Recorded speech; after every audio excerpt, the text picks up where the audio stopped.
ଦେଖିବା ଏଇସି ଓଡ଼ିଆ କ୍ଲାସ୍ର ବାକ୍ୟର ପ୍ରକାରଭେଦ। ସାଧାରଣତଃ ଆମର ଦୈନନ୍ଦିନ ଚଳନୀରେ ଆମମାନଙ୍କୁ ଅନେକ କିଛି କହିବାକୁ ପଡ଼େ।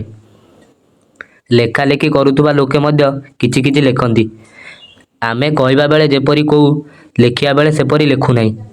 କାରଣ କଥିତ ଭାଷା ଓ ଲିଖିତ ଭାଷା ମଧ୍ୟରେ ଅନେକ ପାର୍ଥକ୍ୟ ରହିଥାଏ। ଲିଖନ ଓ କଥନ ଶୈଳୀ ପୁଣି ପରସ୍ପରଠାରୁ ଅଲଗା। ଆମେ ତୁଣ୍ଡରେ ଯାହା କହୁ, ଲେଖିବା ବେଳେ ସେପରି କରୁନାହେଁ। ତୁଣ୍ଡ କଥାଠାରୁ ଲେଖିବା କାର୍ଯ୍ୟଟି ଅତ୍ୟନ୍ତ ଗୁରୁତ୍ୱପୂର୍ଣ୍ଣ। ତେଣୁ ଆମେ ବିଭିନ୍ନ ପ୍ରକାରର ବାକ୍ୟ କହୁ ଓ ଲେଖୁ। ଆମର କହିବା ଓ ଲେଖିବା ଶୈଳୀ ନେଇ ବାକ୍ୟ ଗଢ଼ାଯାଇଥାଏ। ତେଣୁ ବାକ୍ୟଗୁଡ଼ିକୁ ବିଭିନ୍ନ ପ୍ରକାରର ହୋଇଥାଏ। ଗଠନ ଶୈଳୀ ଓ ଅର୍ଥ ପ୍ରକାଶ ଉଭୟ ଦୃଷ୍ଟିରୁ ବାକ୍ୟର ପ୍ରକାର ନିର୍ଣ୍ଣୟ କରାଯାଏ। ଯଥା ତାପରେ ବାକ୍ୟର ଗଠନଗତ ପ୍ରକାରଭେଦ, ବାକ୍ୟର ଅର୍ଥଗତ ପ୍ରକାରଭେଦ। କ. ସରଳ ବାକ୍ୟ। ବାକ୍ୟର ଅର୍ଥଗତ ପ୍ରକାରଭେଦ। କ ରେ ବିବୃତ୍ତି ସୂଚକ ବାକ୍ୟ। ତାପରେ କ. ଯୌଗିକ ବାକ୍ୟ। ଖ. ଆଦେଶ ଅନୁରୋଧ ଆଶେଷ ସୂଚକ ବାକ୍ୟ। କ. ଜଟିଳ ବାକ୍ୟ। ଗ ରେ ପ୍ରଶ୍ନସୂଚକ ବାକ୍ୟ। କ ରେ ମିଶ୍ର ବାକ୍ୟ। ଘ ରେ ବିସ୍ମୟ ସୂଚକ ବାକ୍ୟ। ଘ ରେ ନାସ୍ତି ସୂଚକ ବାକ୍ୟ। ତା ଏକ୍ଜାମ୍ପଲ ଦେଖିଲେ ଜାଣିପାରିବ। ବାକ୍ୟର ଗଠନଗତ ପ୍ରକାରଭେଦର କ. ସରଳ ବାକ୍ୟ। ଗୋଟିଏ ମାତ୍ର ସମାପିକା କ୍ରିୟା ଥିବା ବାକ୍ୟକୁ ସରଳ ବାକ୍ୟ କୁହାଯାଏ। ଏଇଟା ମନେ ରଖ, ଗୋଟିଏ ମାତ୍ର ସମାପିକା କ୍ରିୟା ଥିବ। ତା ଏକ୍ଜାମ୍ପଲ ଗୁରା ଦେଖ। ସବିତା ସେଠାକୁ ଗଲା। ଚପଳା ପାଠ ପଢ଼ୁଅଛି। ହାତୀଟି ବଣରେ ବୁଲୁଛି। ମା ରୋଷେଇ କରୁଛନ୍ତି। ଏହି ବାକ୍ୟ ଗୁଡ଼ିକରେ ସବିତା, ଚପଳା, ହାତୀ, ମା ହେଉଛନ୍ତି କର୍ତ୍ତାପଦ ଏବଂ ଗଲା, ପଢ଼ୁଅଛି, ବୁଲୁଛି ଏବଂ କରୁଛନ୍ତି ହେଉଛନ୍ତି କ୍ରିୟାପଦ। ତେଣୁ ଏଗୁଡ଼ିକୁ ସରଳ ବାକ୍ୟ କୁହାଯାଏ। ତାପରେ ଦେଖ ଯୌଗିକ ବାକ୍ୟ। ଦୁଇ ବା ତତୋଧିକ ପରସ୍ପର ନିରପେକ୍ଷ ସରଳ ବାକ୍ୟର ମିଶ୍ରଣରେ ଯୌଗିକ ବାକ୍ୟ ହୋଇଥାଏ। ତା ଏକ୍ଜାମ୍ପଲ ଗୁରା ଦେଖ। ରାତି ପାଇଲା, ସକାଳ ହେଲା, କାଉ କା କା ରାବ ଦେଲା। 2 ରେ ଘଣ୍ଟା ବାଜିଲା, ପିଲାମାନେ ଶ୍ରେଣୀରୁ ପଦାକୁ ବାହାରିଲେ। 3 ରେ କେବେ ସମୟ ହେବ, ମଉସା ଆମକୁ ବୁଲେଇ ନେବେ।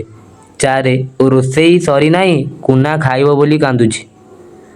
ଉପରୋକ୍ତ ଉଦାହରଣ ଗୁଡ଼ିକରେ ପ୍ରଥମ ବାକ୍ୟରେ 3 ଗୋଟି, ଦ୍ୱିତୀୟ ବାକ୍ୟରେ 2 ଗୋଟି, ତୃତୀୟରେ 2ଟି ଏବଂ ଶେଷ ବାକ୍ୟରେ 2ଟି ସରଳ ବାକ୍ୟର ମିଳନ ଘଟିଛି। ମାତ୍ର ପ୍ରତ୍ୟେକ ବାକ୍ୟ କେହି କାହା ଉପରେ ନିର୍ଭର କରୁନାହାନ୍ତି ବା କାହାର ଅର୍ଥ ପ୍ରକାଶ କୌଣସି ଅସୁବିଧା ମଧ୍ୟ ହେଉନାହିଁ।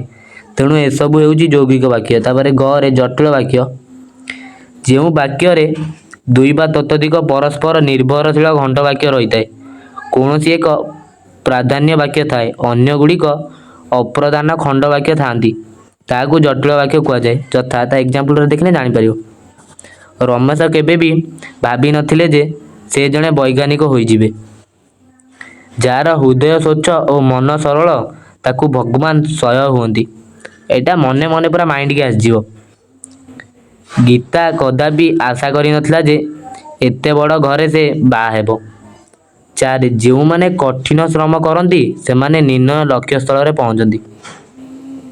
ଉପରୋକ୍ତ ବାକ୍ୟଗୁଡ଼ିକ ଜଟିଳ ବାକ୍ୟ। ଏହି ବାକ୍ୟ ଗୁଡ଼ିକରେ କଳା ଚିହ୍ନିତ ଅଂଶଗୁଡ଼ିକ ପ୍ରାଧାନ୍ୟ ବାକ୍ୟ ଭାବେ ବ୍ୟବହୃତ। ବାକ୍ୟର ଅନ୍ୟ ଅଂଶଗୁଡ଼ିକ ପ୍ରଧାନ ବାକ୍ୟ ଉପରେ ନିର୍ଭରଶୀଳ ହୋଇଥିବା ହେତୁ ସେଗୁଡ଼ିକ ଅପ୍ରଧାନ ଓ ସାପେକ୍ଷ ଖଣ୍ଡବାକ୍ୟ କୁହାଯିବ। ମିଶ୍ର ବାକ୍ୟ। ଯେଉଁ ବାକ୍ୟରେ ସରଳ ଓ ଯୌଗିକ ଅଥବା ଜଟିଳ ଓ ସରଳ ବାକ୍ୟ ମିଶିଥାଏ, ତାହାକୁ ମିଶ୍ର ବାକ୍ୟ କୁହାଯାଏ। ଏ ଯେଉଁ କାହାକୁ କୁହାଯାଏ ପୁରା ମନେ ରଖିଥିବ, କୋଶ୍ଚିନ୍ ଆସିବ। 1 ରେ ଅଶୋକ ଅଷ୍ଟମୀ ଯାତ୍ରା ସମୟରେ ଯେଉଁମାନେ ଭୁବନେଶ୍ୱର ଆସିଥିଲେ, ସେମାନେ ଲିଙ୍ଗରାଜ ମହାପ୍ରଭୁଙ୍କୁ ଦର୍ଶନ କଲେ ଓ ମନ ଆନନ୍ଦରେ ଫେରିଗଲେ। 2 ରେ ମୁଖ୍ୟମୀଙ୍କୁ ଦେଖିବାକୁ ଯେଉଁ ଗାଁ ଲୋକେ ଆସିଥିଲେ, ସେମାନେ ତାଙ୍କୁ ହେଲିକପ୍ଟରରେ ଦେଖିଲେ ଓ ଖୁସିରେ ନିଜ ନିଜ ଗାଁକୁ ପଳାଇଲେ। 3 ତୁମେ ଯଦି ଏବେଠାରୁ ଭଲରେ ପଢ଼ାପଢ଼ି କରିବ, ତେବେ ସମସ୍ତ ପରୀକ୍ଷାରେ କର୍ତ୍ତୃକାର୍ଯ୍ୟ ହୋଇପାରିବ।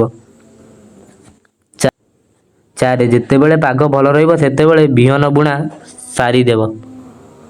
ଉପରୋକ୍ତ ବାକ୍ୟ ଗୁଡ଼ିକରେ କଳା ଚିହ୍ନିତ ଅଂଶଗୁଡ଼ିକ ହେଉଛି ଜଟିଳ ବାକ୍ୟ ଏବଂ ଏହା ସହିତ ଗୋଟିଏ କରି ସରଳ ବାକ୍ୟ ସଂଯୁକ୍ତ ହୋଇଛି। ଫଳରେ ଏଗୁଡ଼ିକ ମିଶ୍ର ବାକ୍ୟ କୁହାଯିବ।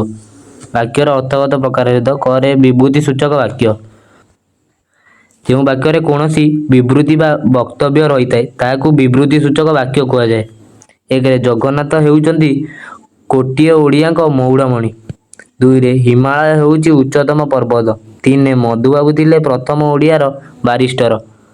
ଚାରି ଫକୀରମୋହନ ଜଣେ ପ୍ରଥଯୋଷା କଥାକାର। ଉପରୋକ୍ତ ପ୍ରତ୍ୟେକ ବାକ୍ୟରେ ଏକ ଏକ ବିବୃତ୍ତି ପ୍ରକାଶ ପାଇଥିବାରୁ ଏଗୁଡ଼ିକ ବିବୃତ୍ତି ସୂଚକ ବାକ୍ୟ କୁହାଯିବ। ତାପରେ ଦେଖିବା ଖ ଆଦେଶ ଅନୁରୋଧ ଆଶିଷ ସୂଚକ ବାକ୍ୟ ମାନେ କିଛି ଆଦେଶ ଦେବ ଅନୁରୋଧ କରିବ ଯେଉଁ ବାକ୍ୟ। ତାପରେ ଦେଖିବା ଯେଉଁ ବାକ୍ୟ ଆଦେଶ ଅନୁରୋଧ ବା ଅଶିଷ ପ୍ରକାଶ କରେ ତାହାକୁ ଆଦେଶ ଅନୁରୋଧ ଆଶିଷ ସୂଚକ ବାକ୍ୟ କୁହାଯାଏ। ଯଥା ଏକ୍ଜାମ୍ପଲ ଦେଖ ଆଦେଶ ସୂଚକ ବାକ୍ୟ ପାଟି ନ କରି ଚୁପଚାପ ବସ ଆଦେଶ ଦେଲା ନା ନାହିଁ।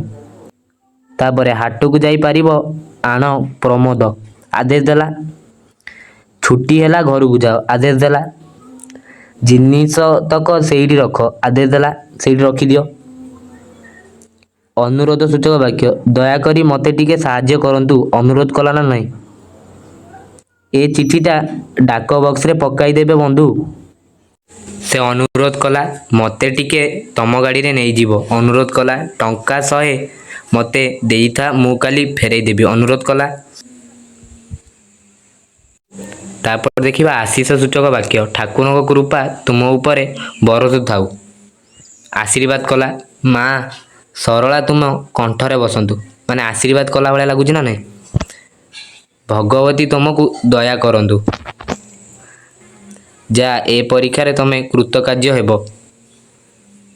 ତାପରେ ପ୍ରଶ୍ନ ସୂଚକ ବାକ୍ୟ ଯେଉଁ ବାକ୍ୟରେ କୌଣସି ପ୍ରଶ୍ନର ସୂଚନା ପ୍ରକାଶ ପାଏ ତାହାକୁ ପ୍ରଶ୍ନ ସୂଚକ ବାକ୍ୟ କୁହାଯାଏ। ଯଥା ଏକରେ ତମେମାନେ କ'ଣ କାଲି ରାଜଧାନୀ ଯାଉଛ ପ୍ରଶ୍ନ କଲା ନା ନାହିଁ।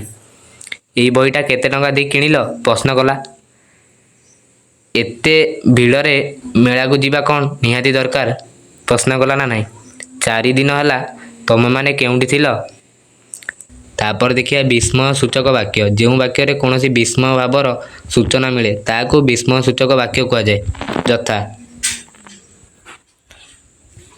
ଏକରେ ଓ କି ଝଡ଼ ବର୍ଷା ବିସ୍ମୟ ଦେଲା ନା ନାହିଁ ତାକୁ ମାନେ ଲାଗିଲା ସେଇ କଥାଟା ଦେହକୁ। ଏତେ ଖରାପ ପାଗରେ ତମେ ଆସିଛ। ଶିମିଳିପାଳର ପ୍ରାକୃତିକ ଶୋଭା ଆହା କି ମନୋହର। ଦେଖ ଦେଖ ଏତେ ଛୋଟ ପିଲାଟା ମାନେ କ୍ଷୀରରେ ଝୁଡ଼ୁଛି ନା କିଛି ବିସ୍ମୟ କରୁଛି ନା ନାହିଁ। ତାପରେ ଦେଖିବା ନାସ୍ତି ସୂଚକ ବାକ୍ୟ ଯେଉଁ ବାକ୍ୟରେ ନାସ୍ତିର ସୂଚନା ମିଳେ ତାହାକୁ ନାସ୍ତି ସୂଚକ ବାକ୍ୟ କୁହାଯାଏ। ଯଥା ସେମାନେ କାଲି ଘରେ ନଥିଲେ। ଯେତେ ମାଗିଲେ ବି ବାବା ଟଙ୍କାଟିଏ ସୁଦ୍ଧା ଦେଲେ ନାହିଁ। ବାପା କେବେ ବି ମୋ କଥା ଶୁଣୁନାହାନ୍ତି। ଆଗାମୀ 4 ଦିନ ପାଇଁ ବର୍ଷା ହେବାର ନାହିଁ। ନାସ୍ତି ଦେଉଛି ଖଣ୍ଡ ବାକ୍ୟ। ତାପରେ ଦେଖିବା ସମାପିକା କ୍ରିୟା ଥିଲେ ବି ପୂର୍ଣ୍ଣ ବାକ୍ୟର ଯେଉଁ ଅଂଶ ମନୋଭାବ ପ୍ରକାଶ କରିବାରେ ଅପର ଅଂଶ ଉପରେ ନିର୍ଭର କରେ ତାହା ହେଉଛି ଖଣ୍ଡ ବାକ୍ୟ। ଏକରେ ଯେଉଁମାନେ ମୁତରେ ପୋଳହ ମାଡ଼ନ୍ତି ସେମାନଙ୍କ ଉଦ୍ଦେଶ୍ୟ ସାଧିତ ହୋଇପାରେ ନାହିଁ। 2ରେ ଶିକ୍ଷକ ଯେତେବେଳେ ଆସି ଶ୍ରେଣୀରେ ଉପସ୍ଥିତ ହେଲେ ସେତେବେଳେ ସମସ୍ତେ ଚୁପଚାପ ହେଲେ। 3 ଯେଉଁମାନେ ସବୁବେଳେ ବାହାରେ ବୁଲନ୍ତି ସେମାନେ ଘର ଖବର କେମିତି ଜାଣିବେ। 4ରେ ରାଧା ଯେତେବେଳେ ଯମୁନା କୂଳରେ ପହଞ୍ଚିଲେ କୃଷ୍ଣ ସେତେବେଳେ ତାଙ୍କୁ ଏକ ଲୟରେ ଅନାଇ ରହିଲେ। ଉଦ୍ଧୃତ ବାକ୍ୟ ଗୁଡ଼ିକର କଳା ଚିହ୍ନିତ ଅଂଶ ଗୁଡ଼ିକ ଉପବାକ୍ୟ କାରଣ ସମାପିକା କ୍ରିୟା ଥାଇ ମଧ୍ୟ ପ୍ରଦତ୍ତ ଅଂଶ ଗୁଡ଼ିକ ଉପର ଅଂଶ ଉପରେ ନିର୍ଭର କରୁଛି।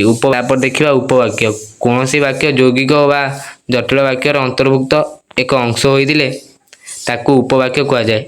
ଏହା ପ୍ରାଧାନ୍ୟ ଉପବାକ୍ୟ ସମକକ୍ଷ ଉପବାକ୍ୟ ଓ ଆଶ୍ରିତ ଉପବାକ୍ୟ ଭେଦର 3 ପ୍ରକାର। ଯଥା ଏକରେ ପରଶ କେଉଁଠି ଅଛି ତାକୁ ରମେଶକୁ ଭଲ ଭାବରେ ଜଣା ମାନେ ତୁମେ ଜାଣିଥିବ ଆଉ ଜଣେ ଆସିକି ପଚାରିବ ତା କଥା। ମାମୁଁ କାଲି ଆସିବେ ବୋଲି ବୋଉ କହୁଥିଲା।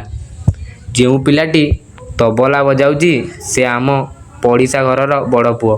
ରଞ୍ଜନ ଚାକିରି ପାଉଛି ବୋଲି ତାଙ୍କ ଘରେ ସମସ୍ତେ ଖୁସି ଅଛନ୍ତି। ଘରେ ନୁହେଁ ଏଇଟା ଘରେ ହେବ ଏଇଟା ଭୁଲ ଲେଖାହେଇଛି।